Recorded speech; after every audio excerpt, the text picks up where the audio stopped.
तब भगवान श्री हरि ने 22 अवतार धारण करे। पहला अवतार सनकादिक के रूप में उन्होंने अवतार लिया। दूसरा अवतार 12 अवतार में उन्होंने लिया, क्योंकि पृथ्वी पानी में डूबी थी और पानी में से ऊपर ला करके उन्हें जल पर स्थित किया। तीसरा अवतार नारद मुनि के रूप में उन्होंने लिया। चौथा अवतार नर और नारायण के रूप में अवतार लिया। पांचवा उन्होंने कपिल मुनि के रूप में अवतार लिया और छठा दैत्यों के रूप में उन्होंने अवतार धारण किया। सातवां यज्ञ द्वारा पत्नी दक्षिणा के साथ उन्होंने अपने रूप धारण किया और 8वें में प्रभु ऋषभ के रूप में अवतारण किया। 9वें में उन्होंने पृथक राजा के रूप में जन्म लिया, क्योंकि सारी पृथ्वी उजड़ बाजड़ हुई थी।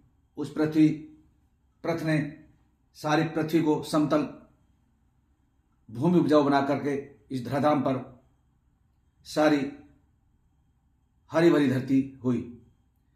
और 10वें अवतार में मछली के रूप में अवतार लिया, और 11वें में कच्छप समुद्र मंथन के रूप में, वहीं से जहां लक्ष्मी जी की और अमृत वहां से निकला था। और वहीं से 12वें अवतार में धन्वंतरी के रूप में उन्होंने अवतार लिया। वहीं साथ 13वां अवतार हुआ मोहिनी के रूप में, देवताओं को अमृत पिलाने के लिए, वो भी उन्होंने वहीं से 13वां अवतार हुआ। 14वें अवतार में उन्होंने नरसिंह रूप में धारण किया। नरसिंह रूप, भगत प्रहलाद के पिता नरसिंह रूप को उन्होंने वध किया। और 15वें में वामन के रूप में उन्होंने अवतार लिया।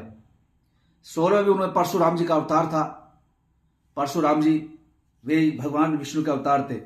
और 17वें में वेद अभ्यास के रूप में उन्होंने अवतार धारण किया। वेद अभ्यास भी एक ऋषि मुनि के रूप में अवतार हुए।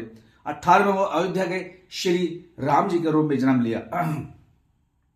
और 19वें में उन्होंने बलराम के रूप में, बलदेव भाई के रूप में उन्होंने जन्म लिया। और 20वें में कृष्ण रूप में जन्म लिया। और 21वें में उन्होंने बुद्धों के रूप में भी जन्म लिया। ये इनकी कथाओं का वर्णन और इनके अवतारों का वर्णन है। और इसी के द्वारा सब लीला ये करते चले गए।